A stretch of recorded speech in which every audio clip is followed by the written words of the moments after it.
Hello and welcome to the latest episode of Good Phil.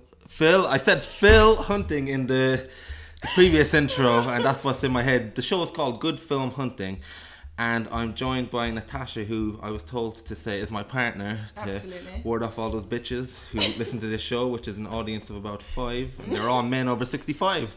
So I think you're fine. I think I can see the demographics on YouTube.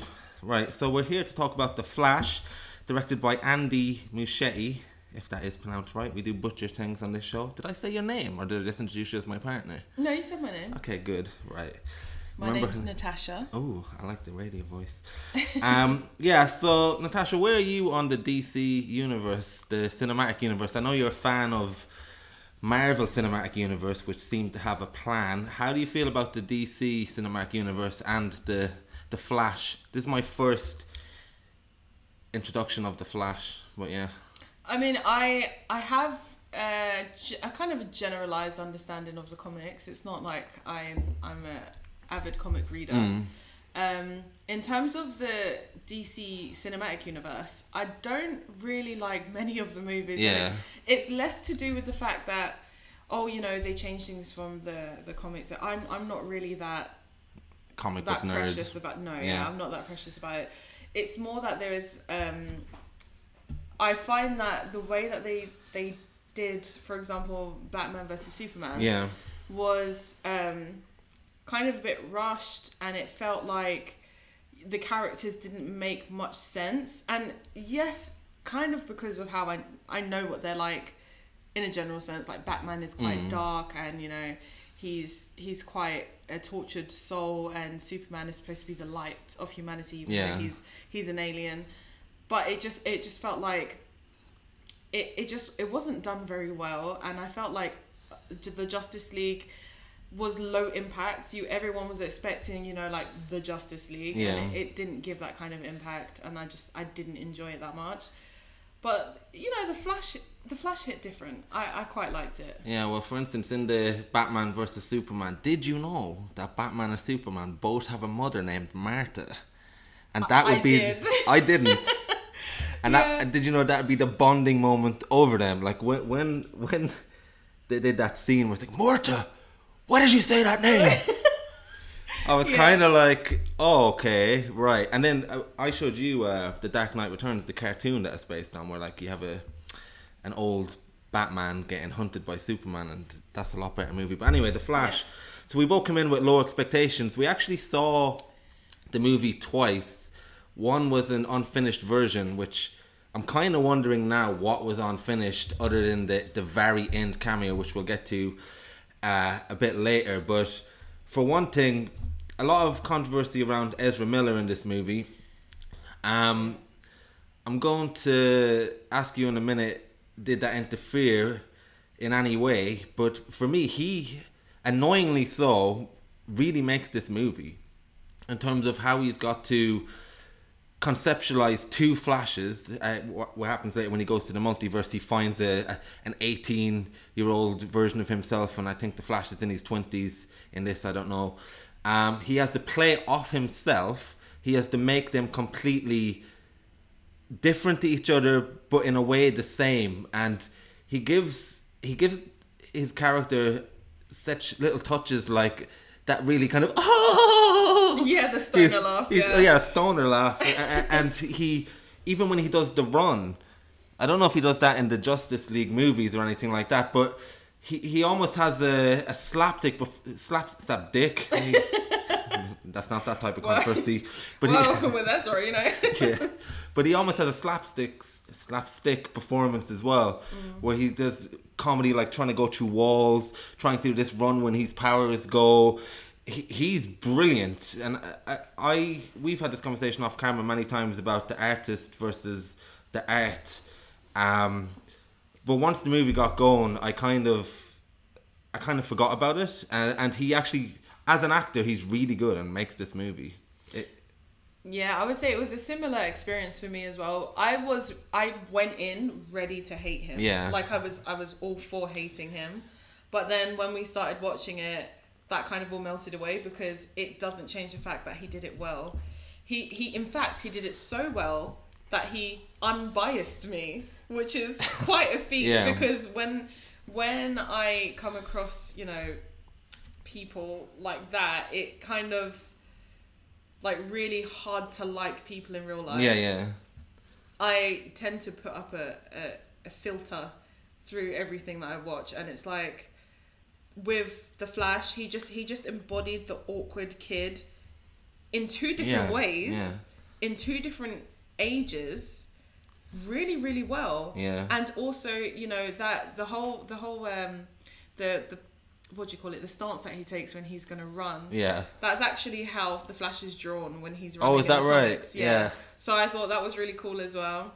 And yeah, I have to say that the political drama behind it didn't affect how I saw the movie. Yeah. I'm glad you said the stance, because I realised I've been doing actions to the camera and this is an audio show. So if anyone's listening, I'm glad you filled in that when I was talking about the run he does, that it's a stance. But I had a few snarky moments in it that popped into my head, but it was more jokes, like when the teenagers come over to him. I'm kind of like, keep Ezra away from the teenagers. Or when he's talking about, oh, no one will be drugged. And I was like, yeah, Ezra, you don't care about drugs now. But that was just things that popped into my head. But the story itself, it starts off with something's going on in Gotham City and nobody else is available. I guess the Justice League are doing different things. And then Alfred, played by Jeremy Irons, he calls up Flash and he's like, oh, why didn't you call Batman? Batman's doing something else. Why didn't you call Wonder Woman? Can't get hold of her. And then he shows up and he has to sort out this kind of, I don't know what it is. If you hear crunching, it's because our cats are crunching next to the microphone. But he has to sort out this thing, and it almost reminded me of an intro to a comic where you said, when we've talked about this before, it's just like the Justice League, they now work together. This is just another day in the city. Wonder Woman shows up and there's a great scene with the lasso of truth where Batman starts saying stuff and then the Flash has started to say he's never had sex. And then, correct me, I can't fully remember, but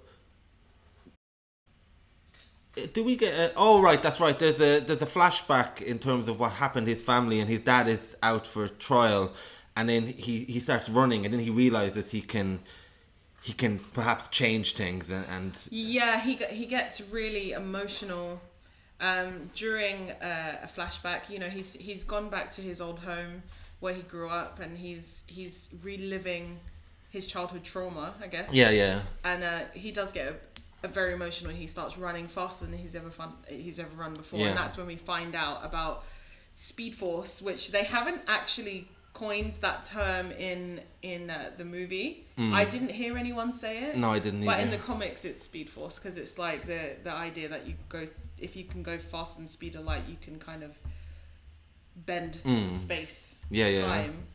And it's not linear, it's cyclical, and it's a network, and you know, very complicated. But at that point, that's when he realizes that he can do that, and it's the first time that he realizes he can do that. So he's youngish, you know, he's just experienced that for the first time, and he's also experienced his childhood trauma freshly in that moment. So he's not bound to make any good decisions at that point. And I think that's how the rest of the movie offshoots from that point. And the movie does have an emotional core in terms of what we're used to in other superhero movies, where a big bad shows up and the characters interplay off each other, and it's revolved around the world ending or something like that. Now this movie does revolve around the world ending to an extent when he goes to the alternative universe, and it does, but it much more plays out like a cartoon in terms of even how Ezra is. He's like someone off Nickelodeon, and when he's the Flash, and everyone's just bantering off each other, even when he's bantering off himself. It's very like Saturday morning cartoon, and it's just fun, and it never feels like it's smug in itself. Oh, we know this is stupid. We know it's really in love with its source material almost, which is comic books and cartoons and things like that.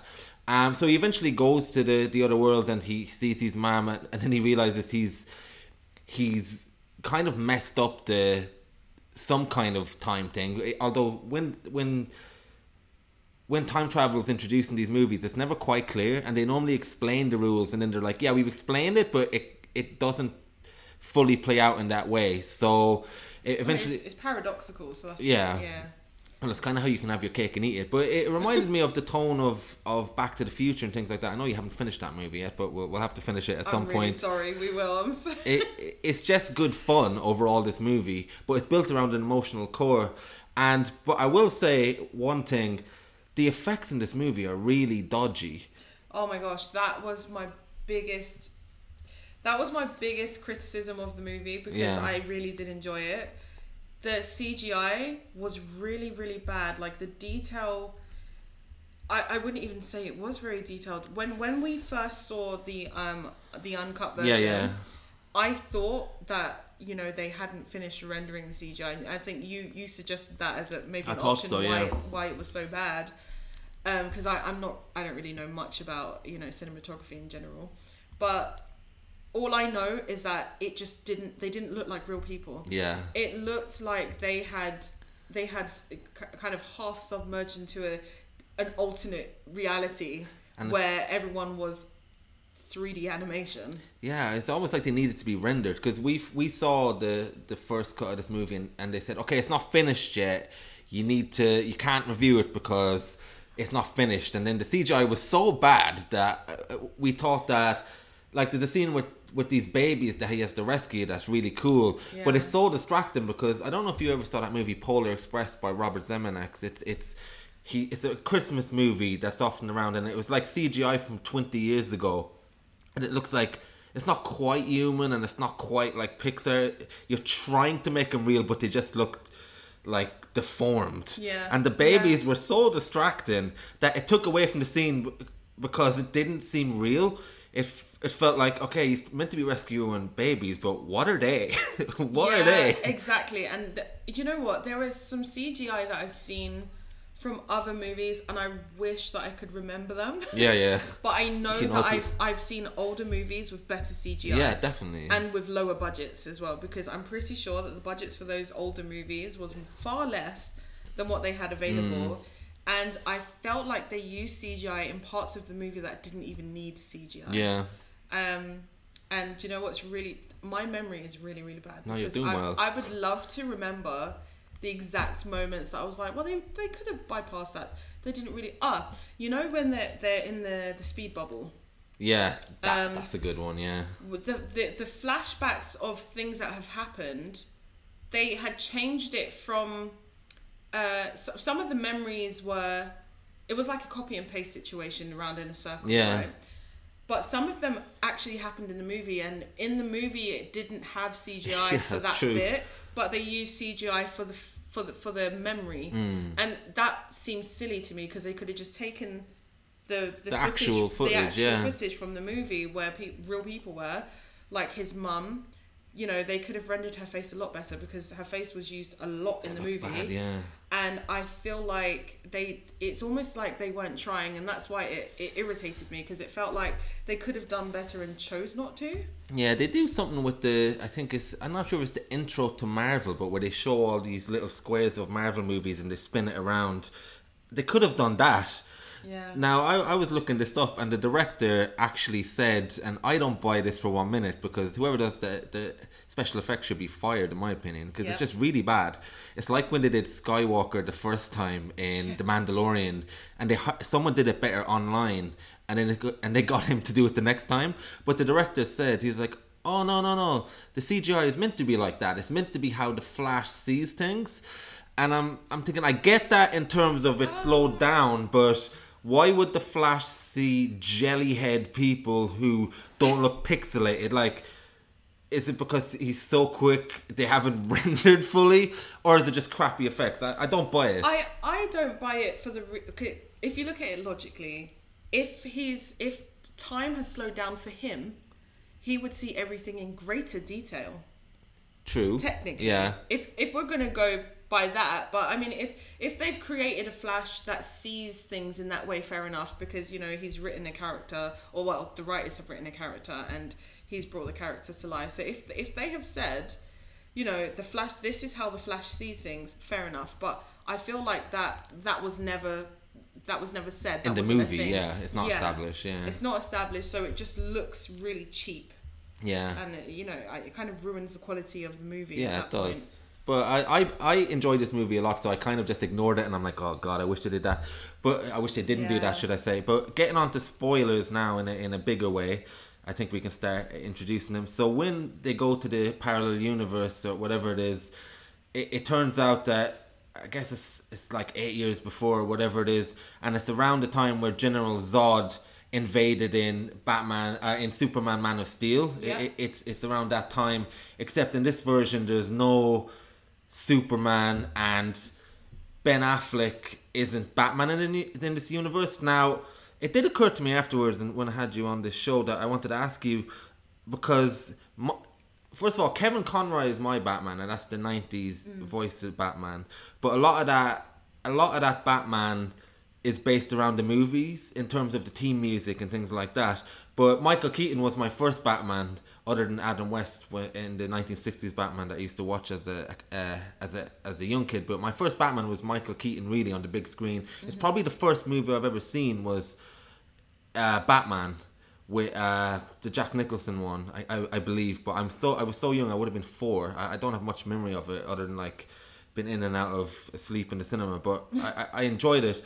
So Michael Keaton, when he showed up in the old bat suit with the old bat toys and with the music, I was popping. And I don't do this much in the cinema, but you even heard it when I was like, I don't do that. And he could do anything. It could have just been him taking a shit in the bat suit, and I would have been like, thank God. Like, but it occurred to me, I might be wrong, but you've got no affinity with this Batman, as far as I know. I don't know how familiar you are with it. Not really. So what did you make of this Batman? Because for us, it's like, oh, that's Batman, he done this. And they even have the Joker little bag. And he goes, oh, this bag laughs. And that's from Batman 1. Yeah, I do remember that, yeah.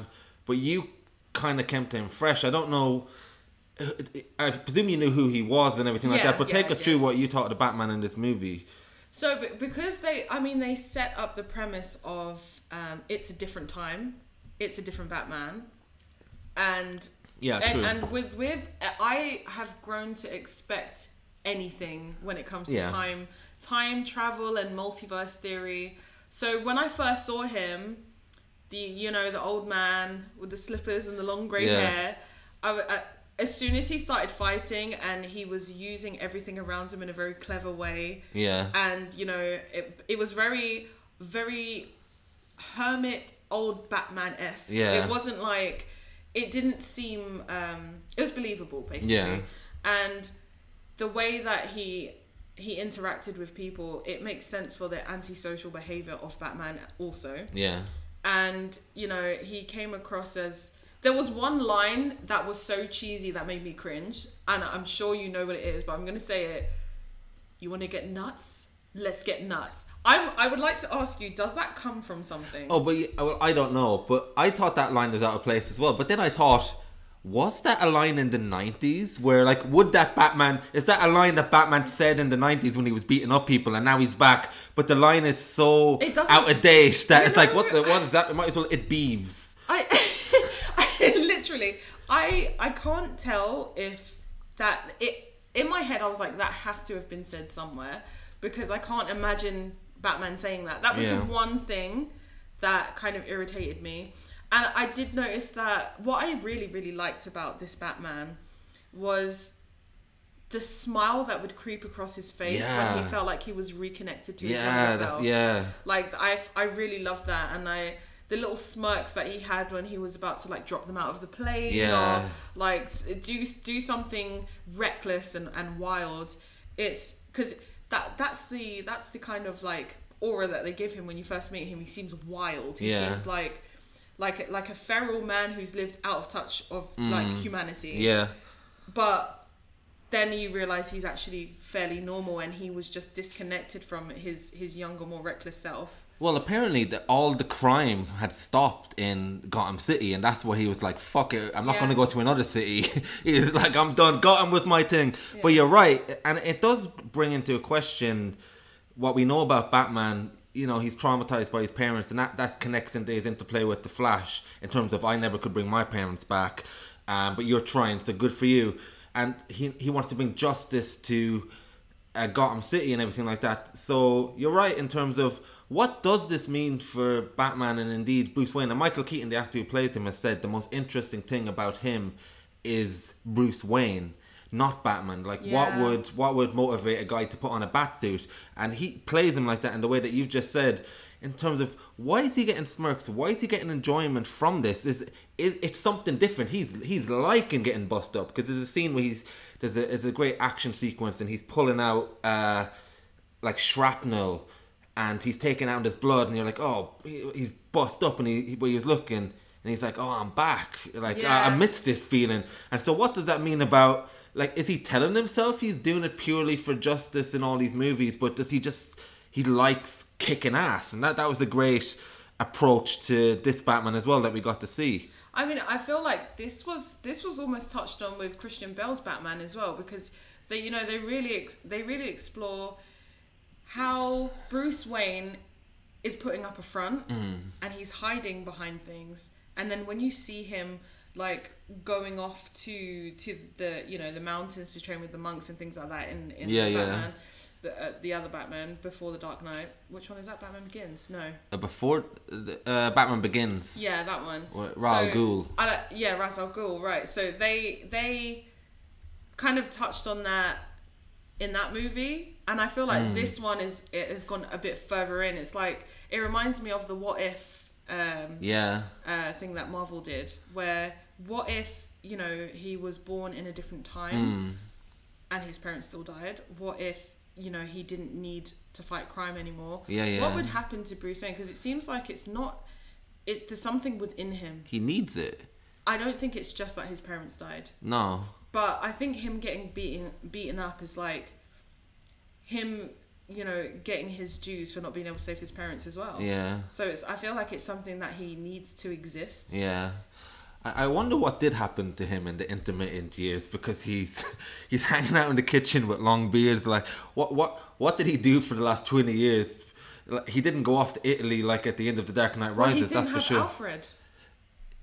Alfred is kind of, in every Batman I've ever seen, Alfred is Bruce Wayne's backbone. Well, they say that as well. You had an Alfred as well in this movie, but I guess he died. Oh, the inevitable intersection. Yeah. So I feel like, because that's one of the things that he explained in the multiverse theory that they came up with for this universe, and I feel like that was also a nostalgia thing, because it's like, oh yeah, Alfred is always supposed to be there, and he did have an Alfred, but because he was older, Alfred was dead. We don't know when Alfred died, so we can't say that Alfred, the reason why he was so different was because he didn't have Alfred, because we don't actually know when he lost Alfred. I mean, yeah, I think Michael Gambon played him in the 90s ones. I might be completely wrong, but the actor's definitely dead anyway, so they couldn't bring an Alfred out in a wheelchair. But speaking of a what if scenario, we don't get Superman in this world either. In fact, we don't get him in either movie, in either universe,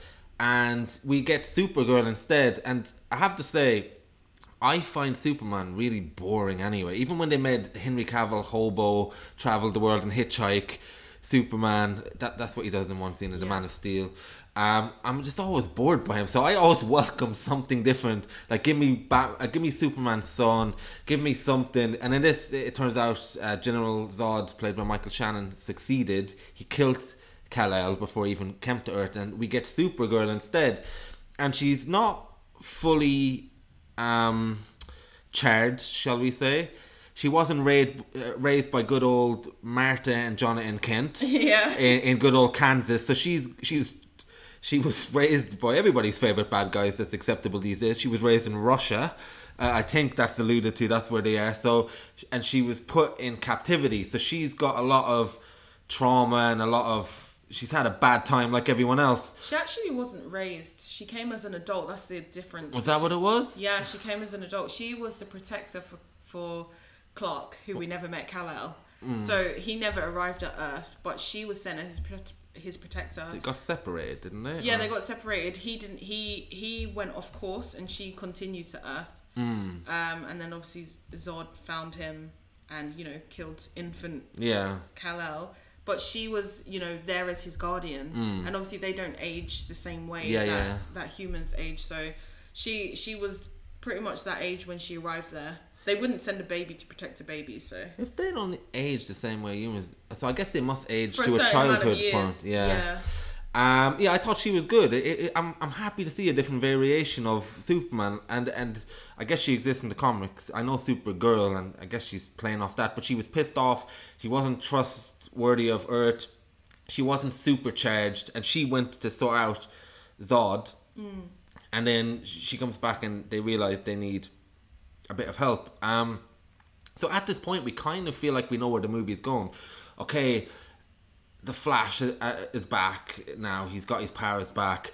Batman is going nuts.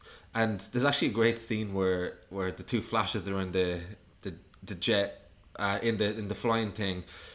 And then the Batjet. Everyone else is used to it, but the other Flash, the young Flash, wouldn't be, and they press the turbo boosters, and he's like, ah! Oh my god, that was brilliant! Hilarious. Constantly stuff like that, but we think we know where the movie's going, and then it takes a turn, and Batman keeps dying, Supergirl keeps on dying, and I didn't think that was going to happen actually, and then on second watch, I realised that the mother had said that line earlier. I didn't catch it the first time, where sometimes you can't change stuff, you just got to live with it. She says something along those lines.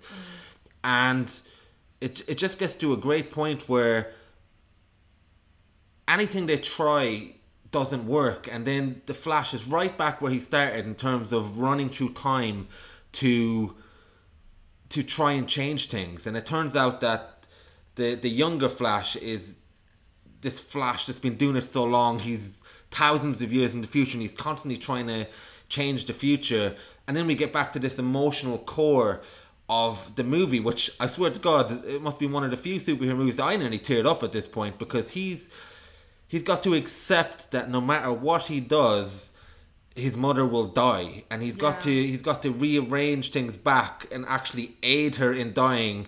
Now that he knows how she dies, that he needs to create the conditions for her to die. And we get this cool Batman, we get this cool Supergirl, and it's just like, that world is doomed. You gotta forget about this. You gotta forget about your mother. You gotta forget about everything. And it brings it back to, sure we're having a great time, but it brings it back to this emotional core in the beginning of someone not being able to accept the loss of someone. Yeah, and do you know what? It's such a relatable feeling, and also, I thought to myself, if anything was an homage to stoicism, that would be a great metaphor, because it was like he almost corroded himself by not letting go of trauma. Yeah. And you know, they made a visual representation of that, and I thought it was really brilliantly done, like the way that they plotted out that story, and the fact that in the end, his acceptance is what led him to resolving the issue.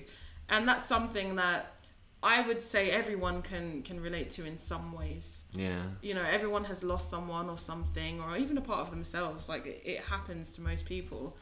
And the one thing that we never want to do is accept it and move forward and let go. And it was, I'm not going to lie, I was in tears when he... You know, finally near the end, he saw himself being destroyed, and you know, Bruce had already told him there are inevitable intersections. He cannot save her. Like, there's nothing that he can do. And you know, it was his own mother's words that aided him in that acceptance. And then he had to see her one last time before he decided that, you know, that was it. She's gonna be dead.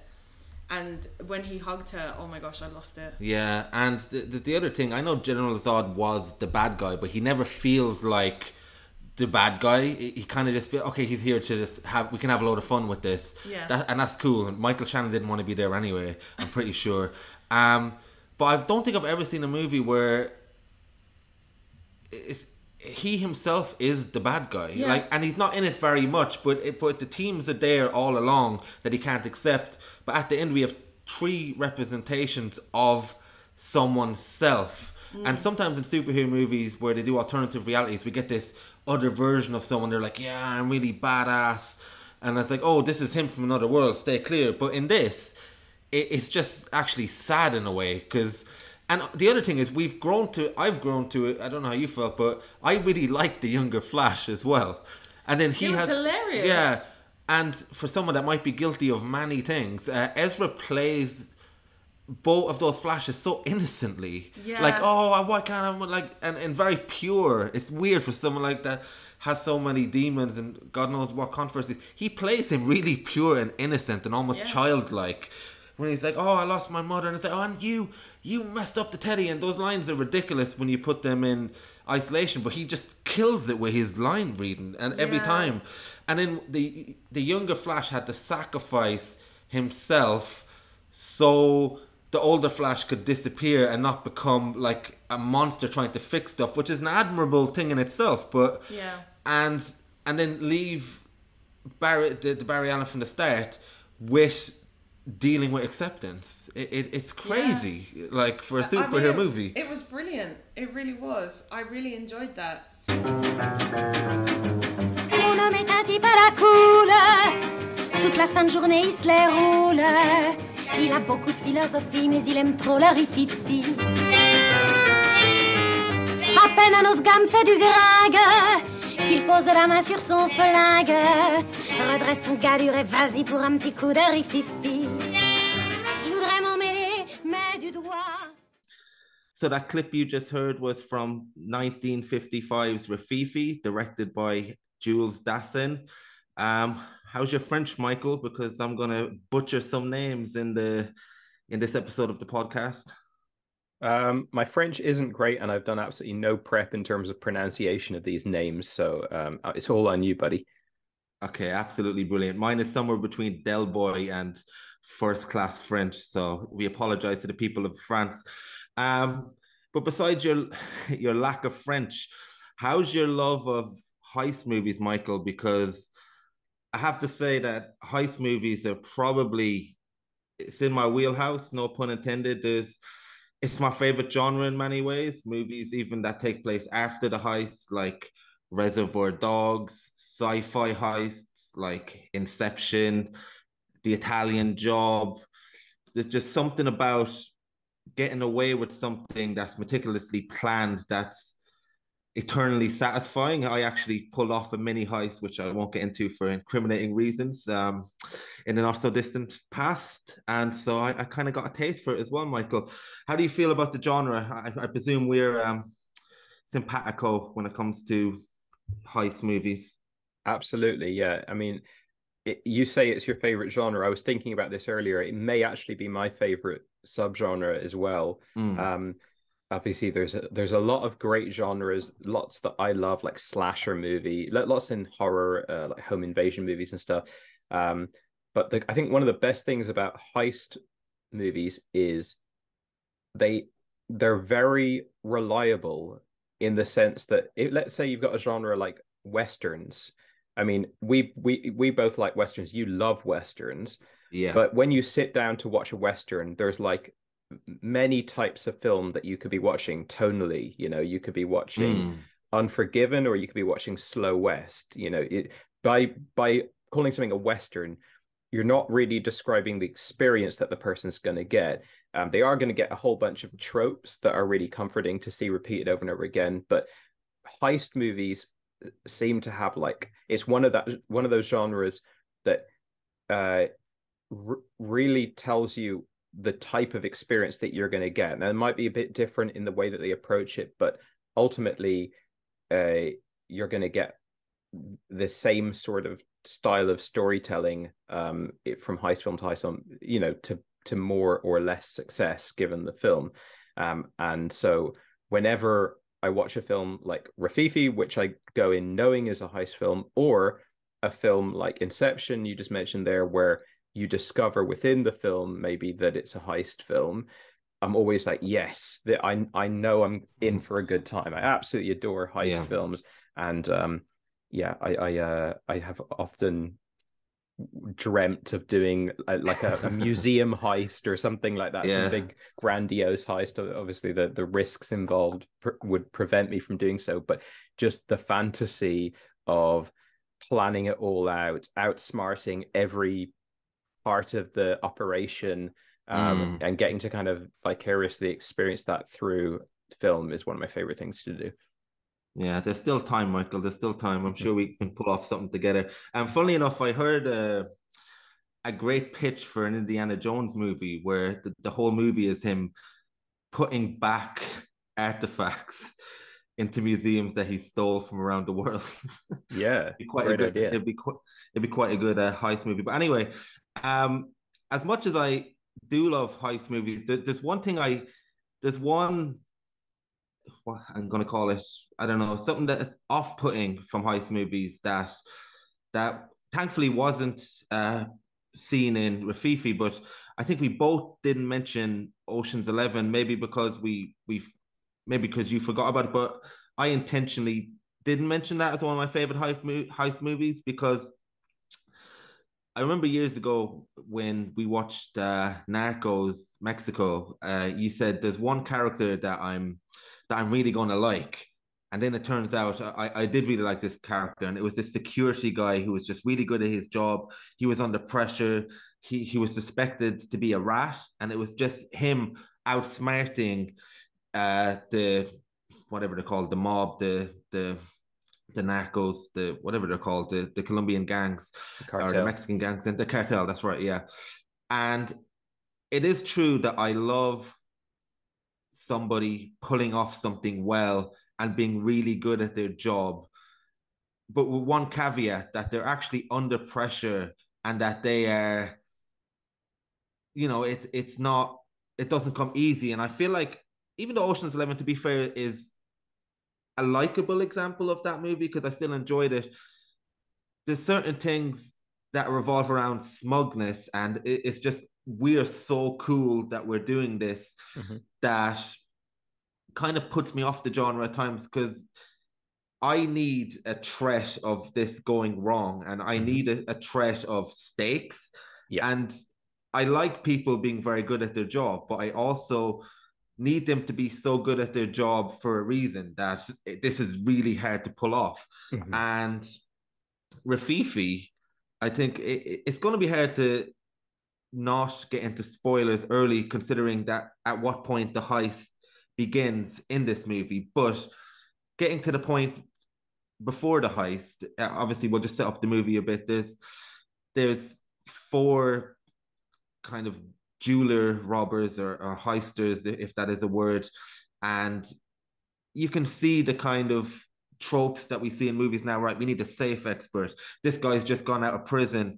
This guy's nephew, and they're kind of connected. I don't know if this is the genesis of these type of tropes, or by 1955 they were already well established, but we certainly see more bombastic versions of these characters in future heist movies. But one thing I really appreciated about this movie was the prep and the hard work that went into the pre-heist even. How did you feel about that? Yeah, I mean the prep is a massive part of these movies, and it's funny. I thought about Ocean's 11 a lot. You obviously think of other heist movies. I don't know, like you, I don't know where this falls in terms of the evolution of these tropes. I don't know if it established many of them or if it. I mean, because it is the most definitive heist movie of all time. It's kind of the gold standard. It's what you when people are talking about heist movies, it's kind of their go-to as like, this is the one, right? This is like the one that's kind of started it all in terms of the modern understanding of what a heist movie format is. But that could just be because it sort of won that game of critical analysis, and actually it there was plenty of other things before it that were doing all of these things. But in any case, Ocean's 11 to me is probably my favorite heist movie. Okay. It's the one that I think just perfectly executes many of these tropes. But I agree, it has that smugness. They're essentially doing it for ego reasons, and for money, which is kind of cool in a way. And there is certainly the motivation of some of the characters in Rififi are doing it, just playing good old fashioned this is money. I'm not trying to get out of a pinch or whatever. And then the main character, if you call him the main character, he's sort of doing it as an almost like existential crisis kind of thing. Again, sort of an ego-driven thing. But yeah, a lot of the best heist movies, it's like there's massive stakes on the line. We got to get someone out of prison or clear someone's name, pay back a debt, or whatever it might be. And Ocean's 11, it doesn't have that. But I think watching Rififi now, there are so many elements of it that would go on to become more sophisticated in later movies. So like you talk about the prep, for example, I wonder what it would have been like to watch this movie in 1955, because now we're so used to seeing scenes of people doing prep work for heists, and what they'll often do in heist movies is some of the stuff they'll show you them preparing for, but some of the stuff is a surprise. Like they don't tell you that. So when it comes to the heist, they do like I suppose we can kind of spoil the movie.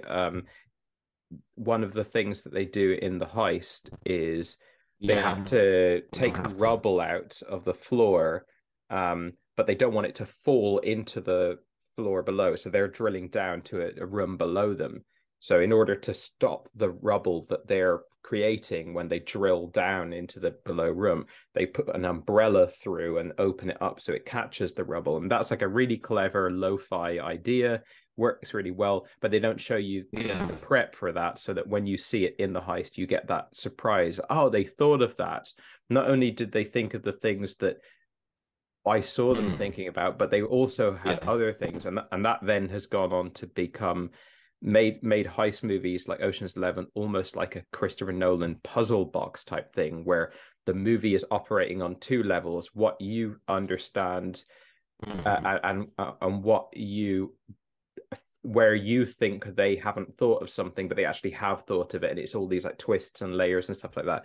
And this one, being that it's older, it lacks some of that dimension in some way to its favor, because some movies get a bit carried away with trying to outsmart you, but in some ways it's like hard to appreciate how like incredible this movie would have been if you to watch it had you not seen all the films that it inspired afterwards. So yeah, the prep scenes stuff is really cool, but there is always this element. I don't know if you feel this way, but I recently watched Rocky as well, and it's a similar thing of like you're watching tropes that would go on to become more polished and more multi-dimensional, and it's hard to appreciate them in their kind of initial state. Yeah, it's kind of like you can't judge a 1940s car by 2023 standards in a way with these movies. But I kind of disagree with you actually in terms of at least my experience. And I'm going to butcher the history of this because someone else can look this up better. But the director, he was blacklisted in America during the McCarthyism era. He probably got accused of being a communist sympathizer, and he had to rebuild his reputation abroad. And this movie was made for quite a low budget. It's pretty much a low budget movie by any standards, and I feel like the lack of surprises or the lack of sophistication worked in his favor, because what I was drawn to was the grind of the heist. Like it's not flashy. It's very mundane in a way, in terms of, okay, well, these guys, they're going to rob a jewelry store because, and there's no, what we've seen in modern heist movies as well is they kind of work in a vendetta sometimes, where we need to rob this guy because he did something to us, and it'll be all the more sweeter because we're taking it from this guy. In this, it's very plain in its conception. And if we were describing it to our audience, what happened, it sounds very mundane in its execution, but I didn't have that experience at all. I really loved the very simple approach to how we get the prep, how we get this kind of walk along these roads and remember these buildings, and the camera work is so good, and the cinematography is so good that you're almost along for the ride, and embedded in every scene. And I have plans not to just to be a film critic all my life, Michael, but I've done a little bit of just research on because I'm trying to direct something myself, a short movie. But one thing I found out that I never actually realized before was which will tell you how bad a filmmaker will probably be, but reaction shots are used to let the audience in on what you should be thinking in every scene. And this movie, it's 1955. I don't know technically how far removed it is from the silent era, but a lot of this movie is built around interpreting different people's expressions and people's reactions to what's going on. And so much so that when they're doing the prep for the hype, and when they're doing their due diligence and their DIY, it's exciting because you're seeing everyone's reaction to what's going on, and if they can pull it off. So if there is a scene where they're spending about 10 minutes, they get this alarm at one stage, and they practice on it, and on the one hand, all they're doing is just checking if they can do it, but it's repeated so many times that it just raises the stakes each time. And when they're chiseling the gravel just to check how much in relation to the sound they can use. Yeah. And because it spends so much time with that, and the almost, I don't know, the esoteric nature of what they need to do to pull off this tangible heist, I found it riveting. I agree. Make no mistake, this is a brilliant movie. I think there are certain things missing from this movie that I've come to expect from a heist movie.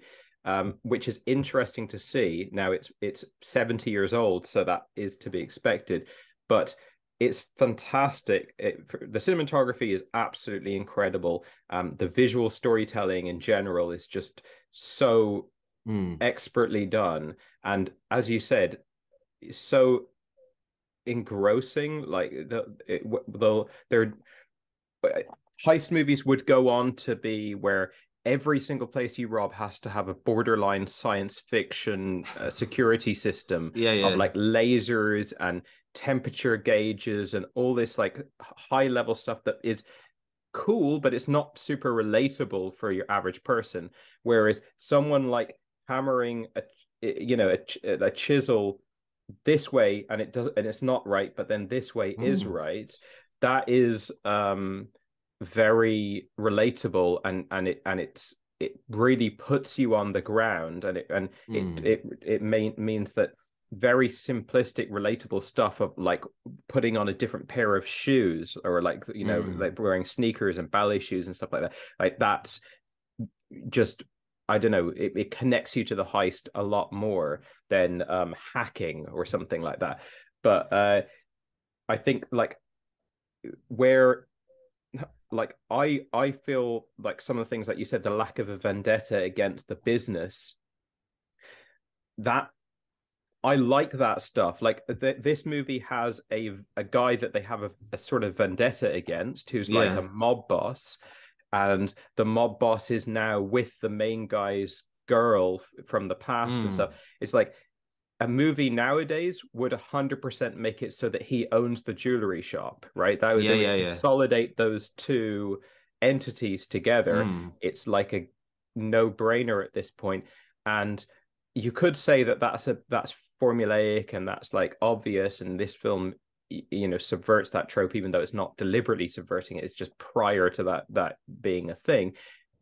I do think that why not add that extra emotional ammunition to the heist, especially when you've got this whole subplot of that other guy, which in some ways until the third act of the movie feels a bit like tacked on. It's like, why is this even in the movie kind of thing? But but yeah, the way that the heist is relatable and the slow prep and all that is brilliant. And like you said, the the reaction shots, uh, there's the famous sequence in this movie, which like we haven't mentioned yet, is the actual heist, and it's kind of the centerpiece of the film. I'm not sure if I've ever seen Rififi prior to this watch, but it's such a famous, iconic movie that I constantly debated in my head whether or not I'd seen it. I've certainly seen that sequence, and I've seen countless movies that are ripping it off. So almost everything in the movie is familiar to me in a way. And I also used to watch so many old movies growing up. Like we had in Ireland, we had TG Cahir, the Irish language channel that would show old black and white movies every day at midday, and I used to kind of devour them up. So I've got like the scene where he's walking along to get to the escape car and he sees the policeman's bicycle and keeps walking, like things like that. I'm sure I've seen that before, but maybe maybe it's just something I've seen, that type of thing so much that now I think I've seen this movie. But it's brilliantly done. I just happen to like some of the tropes and things that would come later in heist movies, and that it's like if you made Rififi now, there'd be lots of things that, well, not lots of things, but some things that would definitely be in it. But it is great that how much is there in 1955, how already formed it is, and also, like you said, they're robbing a shop, right? They're not robbing the biggest like banking reserve in the world with the most sophisticated system. They're not robbing like the richest tech billionaire in the world that requires everyone on the team to be the best at their specific skill in the entire world. It's much more relatable and much more of a kind of like lower key crime film, and that is something that is kind of missing from a lot of modern heist movies. So it'd be nice to see some more of that grounded energy come back into the genre. Yeah, definitely.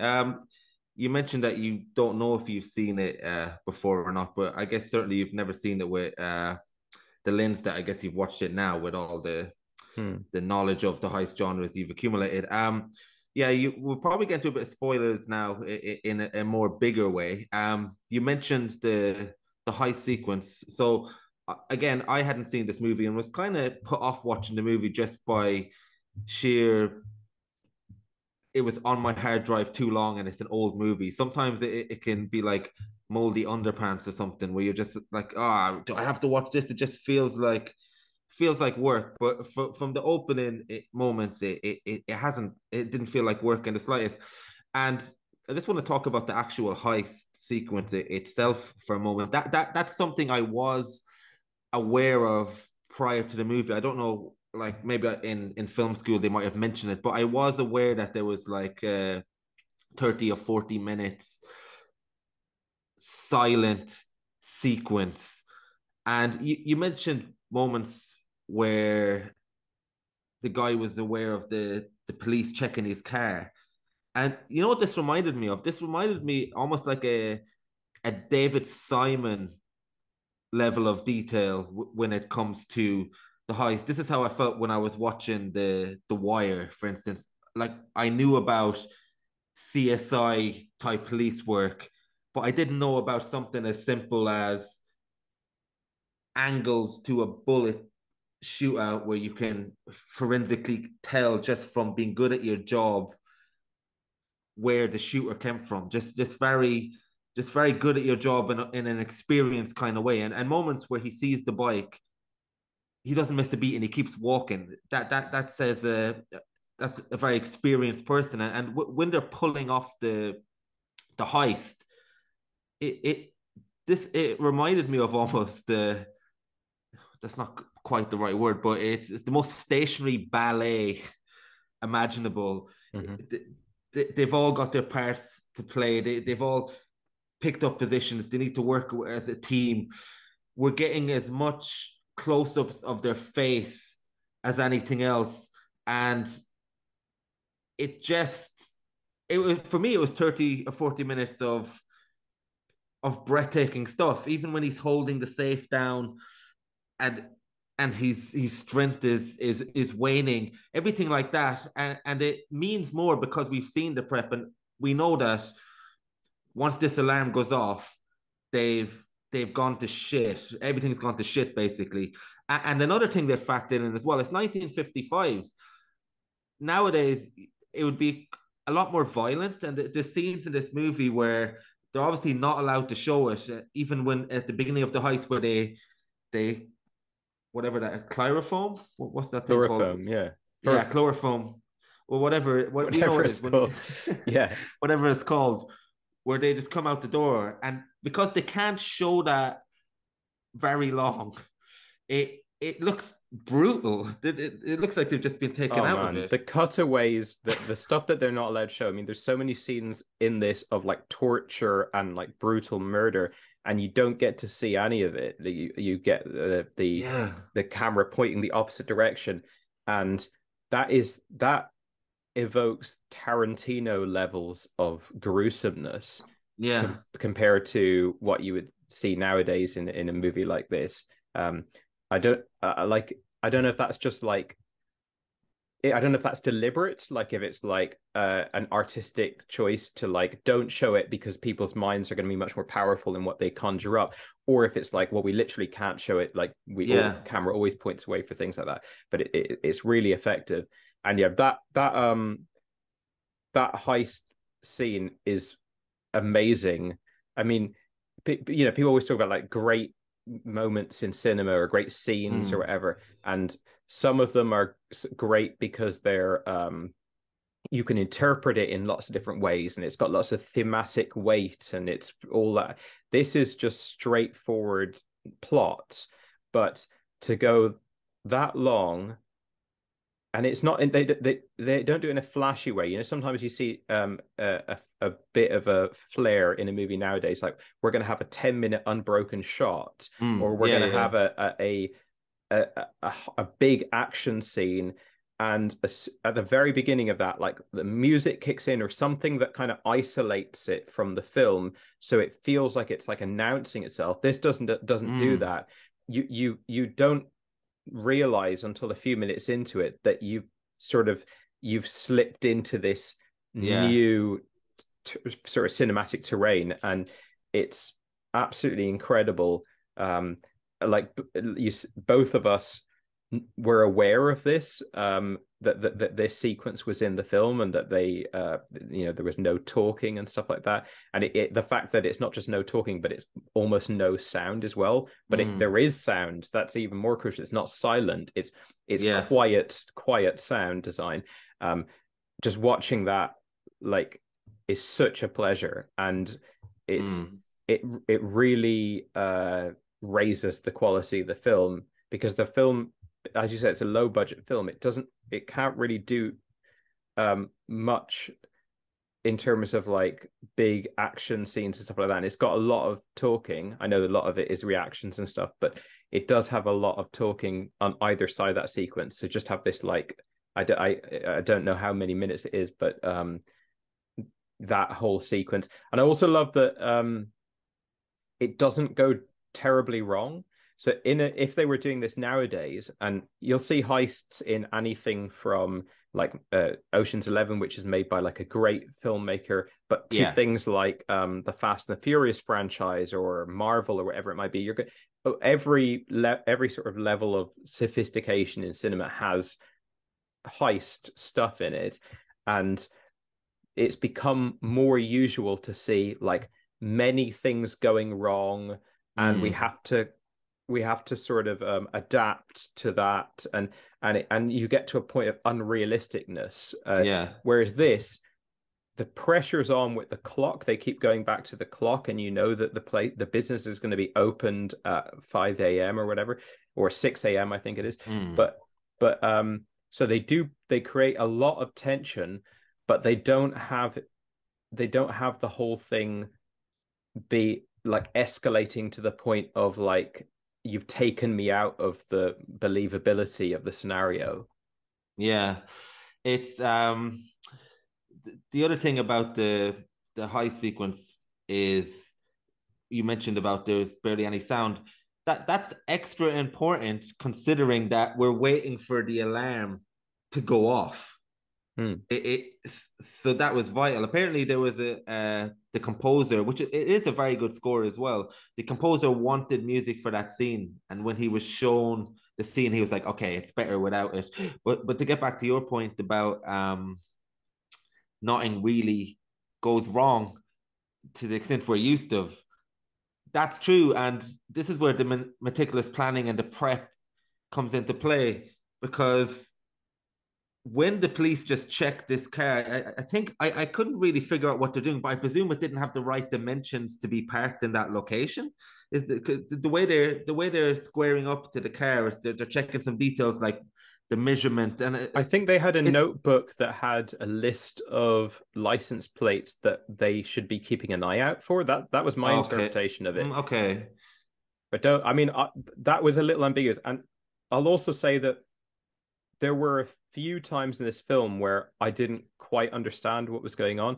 Like there's an early sequence where the main character reconnects with his ex, this girl that as soon as he went into prison 5 years ago, she sort of went off with different men, and he now has a lot of like anger and resentment towards her, and he like brutally abuses her, which is classic old cinema stuff that they would have a protagonist doing, but certainly you're not going to see Danny Ocean doing that. And then I think, and this is what my interpretation is, they then are worried that she will tell her current partner, who's like essentially a mob boss, and so they go to his club to sort of like face that issue head on. That was my interpretation of why they went to that club, and then they realized that he's not in the know.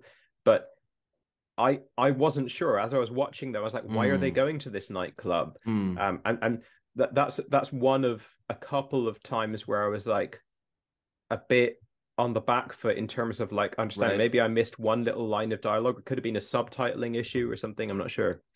Well, this is where almost our future knowledge of heist genre literature, shall we say, might have filled us in, because there was a few moments where the dialogue felt underdeveloped, is the best way of putting it. It didn't really matter. But even when he comes out of prison for this guy, he reminded me of Steve McQueen, Joe, I think is his name. He comes out of prison, and I think there's a line where I swear, I don't think it's directly said, but it's alluded to, "Oh, I took the rap for you," or like it's never said directly. I'm like, oh, did he take? Well, I was like, oh, of course he did, because in a heist movie, that's exactly what would happen. Like it was, I was unclear, but because we're very familiar with heist literature, I was like, oh, he must have. And then with the girl, I thought, oh, she must have been involved in that as well, because that was 5 years ago. And then did she end up with the mob boss? So I was filling in blanks based on what I know from the genre, rather than what I could get from the movie itself. It's definitely clear that Joe owes him big time, and I think, and again, the subtitles might be wrong, but my subtitles said, if you had talked 5 years ago, then I'd be the one getting out of jail now. So I don't know if that means that they did the job together, and the main guy could have cut a deal which would have given him more lenient sentence, or if he literally didn't do it at all and he just took the rap because Joe was a kid at the time. But we don't really need to know exactly how it went down. We understand, as you said, perhaps from watching later films, but in any case, we understand that this guy's just got out of jail and he has done the other guy a solid, which creates a sort of like a goodwill kind of like dynamic between them. And I think that, yes, it is a little underdeveloped because it's such an old movie, but again, it's also kind of marvelous how much is there of these things that would become absolute staples of the genre.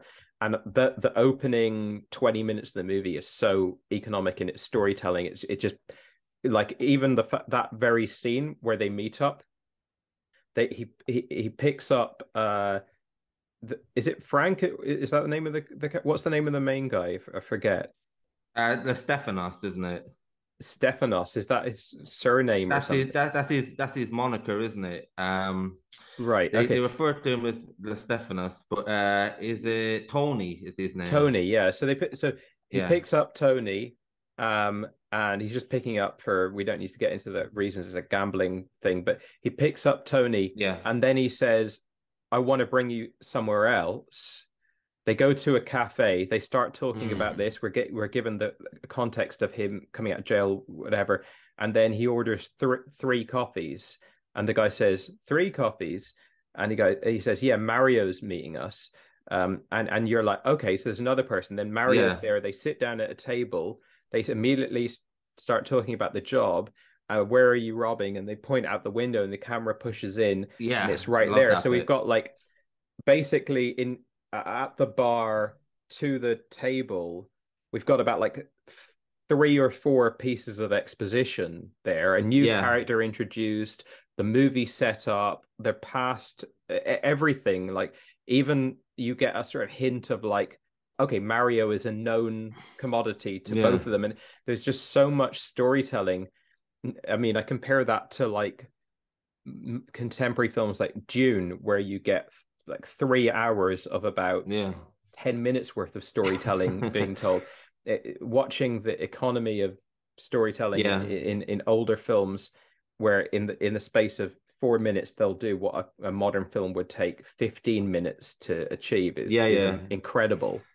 It's fantastic. Yeah, I love the way Marco went from he had a stern look in one scene, and then this is one of the dated scenes where he's in a bath the next scene, and I was like, oh, I guess he's trying to be comic now. Like Mm. it's kind of pulled the rug from under the character. But anyway, that was a minor thought. But yeah, the storytelling that you mentioned there is brilliant. Um, I have usually to go to the toilet sometimes during the movie. So right at the end of the heist, I paused and I was like, oh, there's another like hour or whatever left of this Hmm. film. I was like, oh, what a great place to put the heist. I can't wait to see what comes next. And you mentioned earlier that the mob boss with his junkie, I don't know, I was getting boyfriend vibes from him as well. This is another thing that was kind of like, oh, I guess they can't go there, but I was getting that vibe, and it's kind of cool that you didn't know. You mentioned that in future versions he would be the owner of the jewelry store, and that's probably true. And I don't know if it's for the better or not. But when I saw this character, I thought, oh, he's got a presence. He's got a great look. I wonder how he's going to tie in. And then I kind of forgot about him. And then after the heist, and he starts getting wind of what's going on, which is actually a problem I had with the movie. They're so technically good at the heist, and then we see Caesar, who's the expert safe cracker.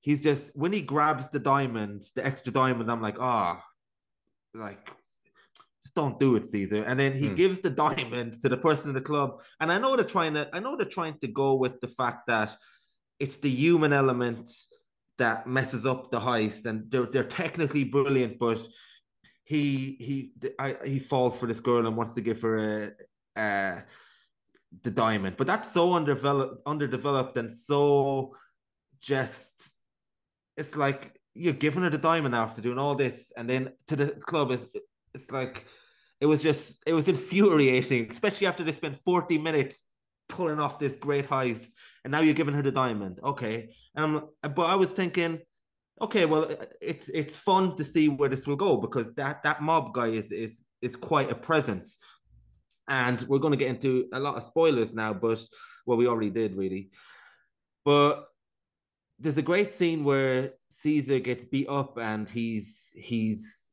tied to this rope, and then Tony Lestefanos, who's the hero, but by modern standards, beating a woman with a belt, it doesn't make him a good guy.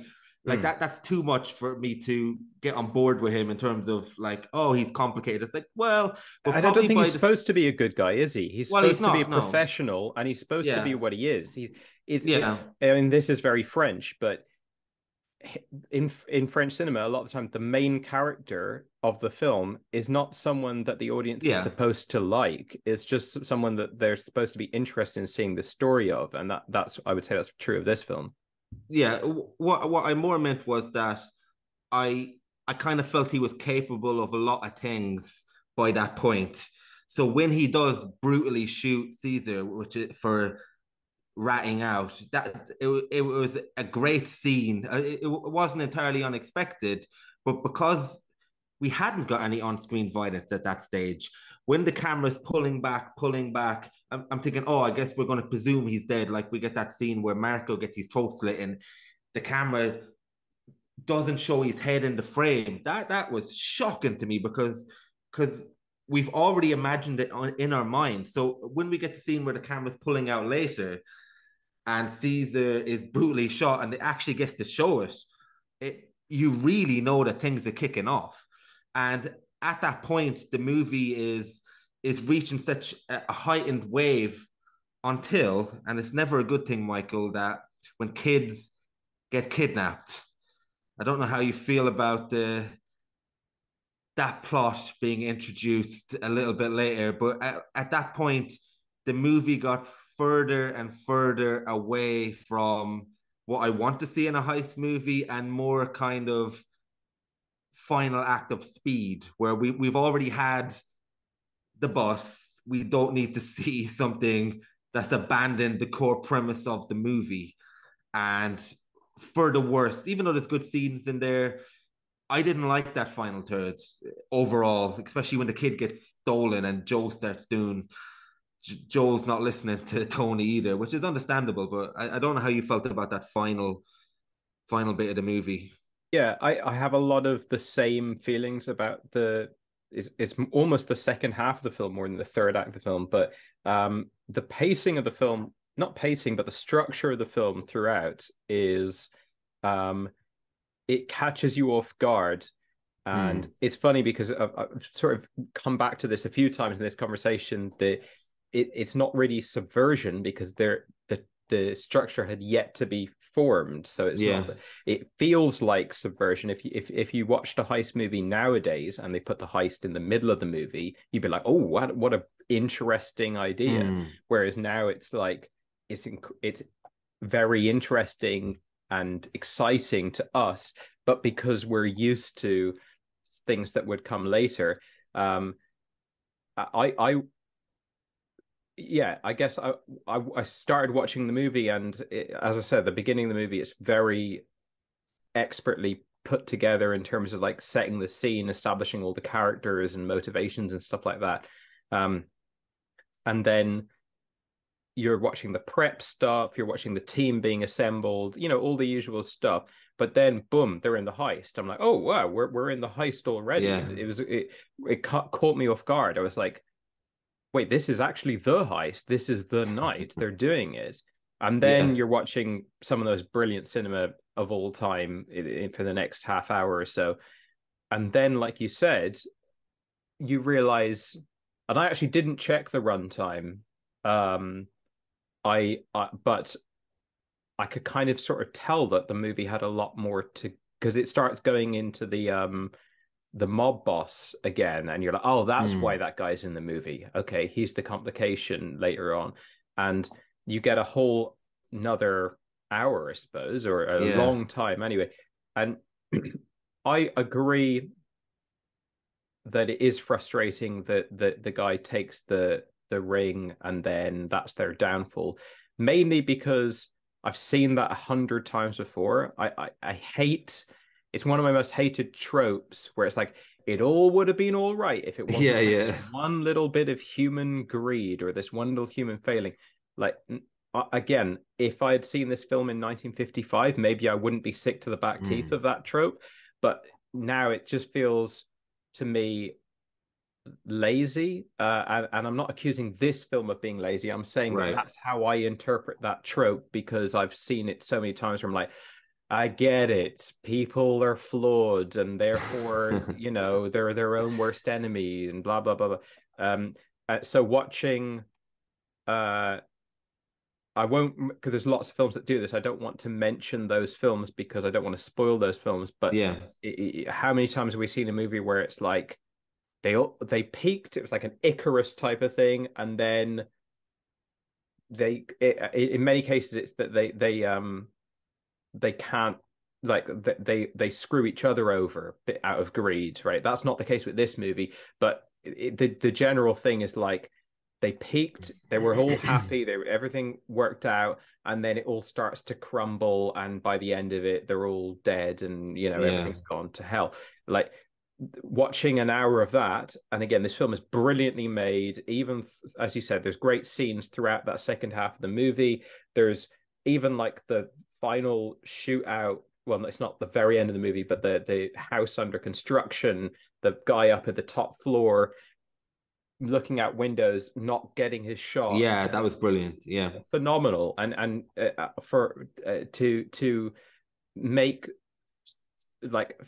make essentially action that compelling on what's evidently a very low budget. We're not up the top of the Eiffel Tower here. We're just in the countryside in a house under construction. It's brilliant, but it is a little boring watching this kind of fatalistic like inevitability of it's almost like a moral thing when you see that in a movie. It's like the film, I don't know if it's the writer or the director, or if it's just the producers and the studio, that era where it's like, we can't let them get away with it.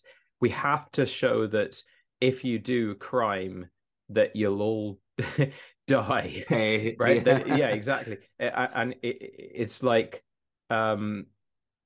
it's almost a binary with these films, these heist things. I've seen so many heist movies, so many heist TV shows, even heist video games, and it's like there's one option is it all works out all right and they beat the system and they get away with it, and one is it all goes to complete hell. And I think after the high of the heist itself and the planning and stuff, the ending of a heist movie can often be a little underwhelming, because both of those routes can be done in a sort of simplistic, boring way. It's like it's a movie that peaks at its heist, and then whatever happens afterwards is probably best to be about 10 minutes or 5 minutes even of movie. But yeah, I'm not a big fan of the whole team starts dying one by one story. And even seeing it done this well, it is, and especially because, like I said, the heist is usually the peak of a heist movie, but in this movie it especially is, because it's just it might be the best heist on film. I mean, it's definitely up there. So we don't really need 45 minutes to an hour of standard crime movie after that. Well, one of the problems is, and the DNA for this movie failing in this way, the ways we've discussed, because overall I really enjoyed it, might be in the fact that it's based on a book. Now, I was looking into this, and you mentioned that you were listening to an audiobook of, I think, if I'm not mistaken, the latest Martin Scorsese film that he's going to adapt. And you thought, oh, I wonder how he's going to implement this. There's a lot of things to establish early on. Now, I was reading about Rififi, and in the book, the actual heist itself is only 1 or 2 pages long, and in the script is 45 pages. So this is where a good director comes along, and the power of what a good director is. In fact, if you want to point to what a director is, this is probably one of the ultimate movies in terms of he picked maybe the source material is weak. I don't know. I've never read it, but he picked something in it and found something that he could build and showcase his directorial skill around. And it's actually based on a real heist as well, funnily enough. And heists afterwards have been based on this movie. In fact, they had to ban the movie from Mexico because at the time, because a lot of copycat heists happened because of it. So the director obviously looked at this book. Well, I'm only presuming, but one of the reasons why is he could have picked this. Oh, there's a great. I always want to do a heist movie. I can build a heist around this movie, and I can showcase what I'm really interested in. Or maybe all the other lingering things that we have a problem with are left over from the novel. For instance, it feels like the final third comes out of nowhere. But if I think back, they were establishing an almost family crisis that could occur in terms of how the Joe and Tony and his son is his godson, and they do establish building blocks for drama that can be exploited later. And maybe in the book that's what they're building towards, and that's what's left over from the movie. And when it does happen, it just lost my interest, as I said. But you know what this movie reminded me of, even in the final third, which redeemed some of the things that I'm not interested in, is it reminded me of Le Cercle Rouge a little bit. There's a scene in Le Cercle Rouge where he's escaping a train because he's handcuffed, and the camera follows him slowly moving the chains over and getting out the train. Now, just by showing someone escaping with a camera like that, it can make it really exciting. And later on, like you mentioned, the shootout, there's going to be a heist movie in the future where there's high octane gun shootouts, and it's built around that. But the spacing in between trying to take the shot between the two characters later on in this movie with the mob boss, and he's trying to take out Tony, is really good. No triggers are being pulled as well. I mean, triggers. Yeah, like it just the restraint. It reminds me of the car chase scene that opens the film Drive, where it's the lack of what's happening that the tension is in. And if nowadays people would be, windows would be exploding, people would be doing like cartwheels, and like it would be machine guns rather than like a pistol. Like it's brilliant to see how much meaning everything has in this film. Yeah, and even the scene where he gets the drop on Joe, normally that would be a scene where it's almost like a cat in a horror movie where, oh, you think you have the drop, but actually where it's like, oh no, he's dead, and we're not going to show that. We're going to hear 2 gunshots come off. So you're like, oh, maybe he got a shot in. It's like, no, he didn't. He just got shot twice. And there's a lot of scenes like that just are very good cinema later on to excuse the plot going in a way that me and you didn't enjoy as much. But I thought the final scene where he did get shot and he's speeding back through town and the kid is totally oblivious to it was maybe hinted on what you were saying early on in terms of like, we have to make sure that we can't make this so cool that people will try it, even though people did. You need to get caught. And you mentioned there's two scenarios in the heist movie. One where they have a cigarette, there's a sunrise, and they shake hands and they're like, we did it. And you're like, okay, cool, that they did it. And then there's another which I have more of a problem with the second one you mentioned, mainly because when they're trying to get away with it and somebody gets shot, you're like, oh, that was a shock. Oh, that was a shock. And then, oh, now this guy's getting killed. Oh, and it kind of shows this, and so I guess they're all going to slowly die, and it kind of takes on a horror movie aspect in where you're like, I guess we're going to get down to the final girl, and then probably because they're putting moral over or of a storytelling, the final girl is going to die as well, and it becomes very like formulaic in terms of just waiting for people to die, and the excitement goes away. Yeah, absolutely. And I think it's interesting what you were saying about like it's adapted from a novel, and maybe the director identified the heist as the film he wanted to make, but the novel Mm. is more of a general crime movie. That, I mean, I know it's just a theory and you haven't read the book, but that certainly rings true when you consider how well developed the heist is, the planning of it, every ingredient that goes into it, and how underdeveloped certain other aspects of the film are. Like even Joe and his wife and his kid and stuff, they're Yeah. quite generic characters that we don't know much about. We don't really like, is the wife cool with this? Is she disapproving? Like, she doesn't really get to do anything that kind of adds to the movie. Why does Joe want to do this? I know that there's obviously money involved, and you could say that's enough, but there isn't really there is very little characterization given to the majority of people in this movie, and there's things like the character that's introduced seemingly as like the femme fatale, the whole thing's going to pivot around. She's just not in it. Well, she does make an appearance in the third act, actually, like quite a crucial appearance, but she's not a major character in the film, really. And it just feels like everything, and I wonder if the novel is more of a dense web of character motivation and stuff like that. And the director and writer went, what's interesting here is the heist movie, and then made a really good heist movie, and then sort of underserved a lot of the other ingredients in the film. And you're distracted by the fact that the cinematography and the editing and everything is so fantastic that even when things are a bit shallow or formulaic or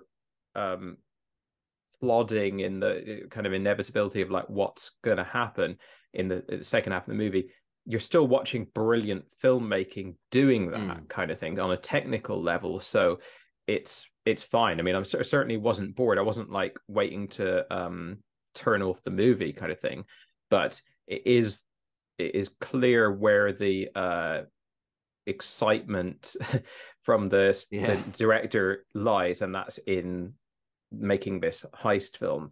And it certainly made me want to go back and contextualize it a bit for my own sake, like watch the heist films, if indeed there were any that were kind of leading up to that and kind of at the same time, because I really wonder nowadays when people are excited about making a heist movie, it's because they're already, that's a thing that already exists and stuff like that. So, I'm sure almost any cinephile would like love the chance to make a heist movie. I wonder back then what was, it is different if it's kind of like set, forming it or making it for the first time. But yeah, that's, I think it's a film that's always talked about as a heist film, as the best heist film and stuff like that. And I wonder if that has what's got lost in the shuffle is that outside of the heist, it does have its kind of flaws, or it is a bit more formulaic. Yeah, I think this is a good place to say au revoir, Michael, and we'll have you back on in a few weeks' time again, and we'll hopefully find another very good movie like Rififi certainly is. Many thanks. Fantastic. Okay, well, yeah, thanks for having me, and I'll talk to you next time.